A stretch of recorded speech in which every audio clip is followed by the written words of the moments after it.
ಕರ್ನಾಟಕದ ಕಂಠೀರವ ಪ್ರಶಸ್ತಿ ವಿಜೇತ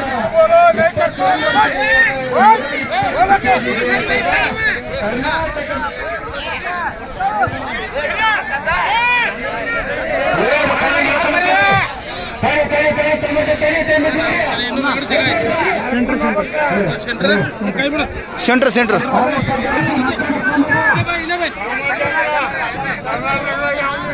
₹1000 ಡಬಲ್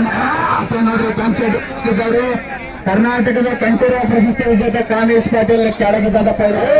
ಹೊಸ್ತಾದ್ರೆ ಎಡಕಡೆ ಬಡಿಸ್ಕೊಂಡ್ರಿ ಒಂದೊಂದು ಅಗಾಡಕ್ಕೆ ಲಕ್ಷ ರೂಪಾಯಿ ಕುಸ್ತಿ ಆಡ್ತಾರೆ ಮರಣಕ್ಕೆ ಎಷ್ಟು ಹೋಗ್ತಿದ್ರು ಸೈವನ್ ಈ ರೀತಿ ಬಂದು ನಾವು ಕ್ರಿಕೆಟ್ ಕುಸ್ತಿ ಆಡಬೇಕಂತ ಹೇಳಿ ಬಂದ ಧನ್ಯವಾದಗಳು ಎಲ್ಲ ಪೈಲಂಡ್ರಿಗೆ ನೋಡಿ ಆಗ್ತಕ್ಕಂಥ ಡೌನ್ ನೋಡಿ ನಂಬರ್ ಹಲೋ